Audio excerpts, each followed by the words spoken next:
What do you picture when you hear the largest star? Maybe a giant millions of times heavier than our sun, ruling the galaxy? But in the cosmos, the giants that take up the most space aren't always the heaviest. The most massive stars actually burn so furiously fast that they stay relatively compact. Meanwhile, some lighter stars balloon out, swallowing orbits large enough to hold entire solar systems. Right now, astronomers are debating a star called Stephenson 2-18. It's a fading red hypergiant, possibly so vast that light would need hours just to circle its edge. But how do we even measure something so enormous? And why does size in the universe seem to defy common sense? The answer starts not with the extremes, but with the smallest spark that can ignite a true star. Let's start with a cosmic size ladder. At the very bottom, you have Earth, a rocky ball just over 12,700 kilometers across. Jupiter, our solar system's giant, inflates to about 143,000 kilometers, over 11 times wider than Earth. But even with all its swirling storms, Jupiter is still just a planet. To become a star, an object needs a lot more mass. If you pile up gas until you reach about 13 times Jupiter's mass, something interesting happens. The core gets hot enough to briefly fuse deuterium, a heavy form of hydrogen. These objects are called brown dwarfs, sometimes nicknamed failed stars. But here's the weird part. Adding more mass doesn't always mean adding size. Brown dwarfs ranging from 13 to about 90 Jupiter masses don't get much bigger as they get heavier. Instead, their own gravity crushes them tighter, making the core denser without puffing up the surface. A brown dwarf twice as massive as another might be almost the same size, just far denser, like squeezing a foam ball into a marble. Even the biggest brown dwarfs are only slightly larger than Jupiter, despite packing in dozens of times more mass. This counterintuitive trend continues right up to the boundary where true stars ignite. Only when an object hits about 100 Jupiter masses, or about 1/10 the mass of our Sun, does its core get hot enough to sustain hydrogen fusion. That's the defining trait of a star. At that point, the outward pressure from fusion finally stops gravity's relentless crush, and a new chapter of stellar life begins. Until then, the universe is filled with objects that want to be stars, glowing faintly but never quite making the leap. Mass, it turns out, is just part of the story. The real transformation comes with ignition. At the bottom of the stellar ladder, we find the red dwarfs. They're tiny, steady, and practically eternal. A typical red dwarf weighs just 1/10 of our Sun's mass, barely clearing the threshold for stardom. Their surfaces are cool and dim, sometimes shining with less than 1% of the Sun's brightness. Barnard's star, one of our closest neighbors, is a classic example. It's so faint you can't see it with the naked eye, yet it's destined to outlive almost every other star in the galaxy. With a lifespan that could reach 10 trillion years, red dwarfs are the universe's patient timekeepers. They burn their fuel so slowly that not a single one has reached old age since the cosmos began. Now, let's step up to a star like our Sun.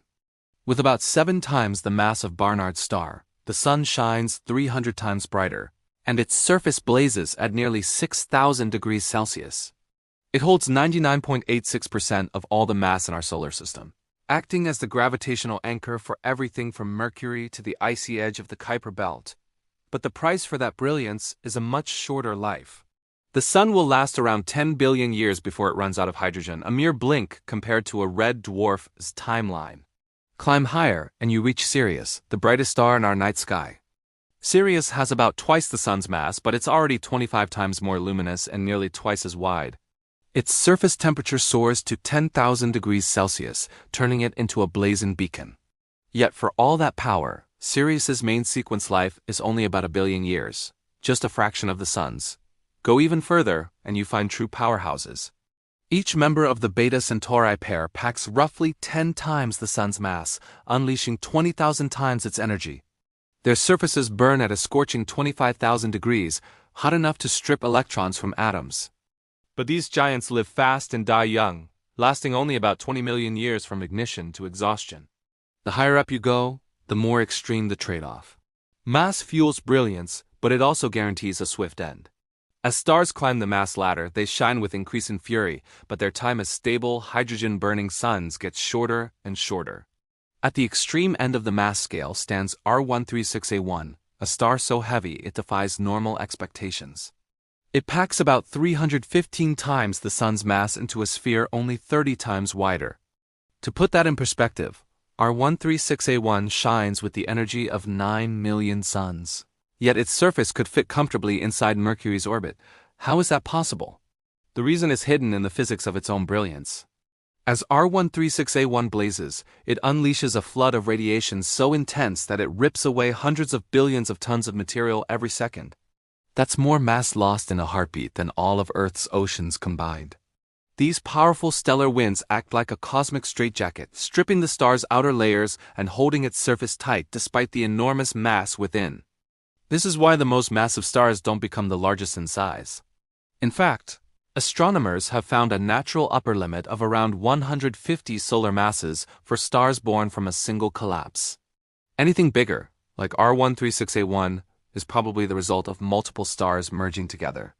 So while mass fuels incredible energy and short, wild lives, it doesn't guarantee size. To find the true giants, the stars with surfaces stretching to the edge of imagination, we have to look for a different trick of nature. Once a star exhausts the hydrogen in its core, a quiet drama begins to unfold. The core shrinks and heats up, squeezing itself tighter. Meanwhile, the outer layers respond by expanding outward on a scale that defies imagination. Take Gacrex, perched at the top of the Southern Cross. It began life only a bit heavier than our Sun. Now, in its red giant phase, Gacrex has swelled to 84 times the Sun's radius. That's a sphere so large that if you placed it at the center of our solar system, it would nearly reach Mercury's orbit. But Gacrex is just a preview. Our own Sun is destined for a similar transformation. In about 5 billion years, it will balloon to nearly 200 times its current width, engulfing Mercury, Venus, and possibly even Earth. Stars with more mass take this swelling to even greater extremes. The Pistol Star, a blue hypergiant near our galaxy's center, is about 25 times as massive as the Sun, but its surface stretches out 300 times the Sun's radius. Rho Cassiopeia, a rare yellow hypergiant, boasts a radius 500 times that of the Sun and shines with 500,000 times its luminosity. These giants are unstable, burning through fuel rapidly and shedding their outer layers in massive stellar winds. The largest surfaces in the universe belong to these swollen, dying stars' cosmic balloons that are bright, brief, and always on the edge of collapse. And now we reach the behemoth that sits atop the record books, but the truth behind this cosmic monster is tangled in uncertainty. Its incredible size comes from measurements that depend on knowing exactly how far away it is, and even the best estimates carry a 50% margin of error. The star's outer layers are so thin and dusty that defining where its surface actually ends is a matter of debate. Some astronomers argue that what we're measuring is more like a warm, drifting envelope than a true stellar surface. Others suggest Stephenson 2-18 might not even be a true member of its supposed star cluster, which would throw all our numbers into chaos. For now, Stephenson 2-18 holds the title of the largest known star by radius, a record that could change with the next round of telescope data. Its size is both a triumph of astronomical measurement and a reminder that in the universe, even the biggest numbers come with a question mark.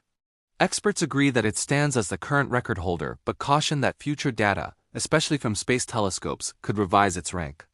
What remains certain is that giant stars like these play a crucial role in creating heavy elements and shaping entire galaxies. The search for the universe's true giants continues, driven by new technology and our ever-growing understanding of how stars live and die. Thank you so much for joining me on this cosmic journey. If you enjoyed this, please hit that like button and subscribe for more deep dives into the wonders of our universe. See you next time.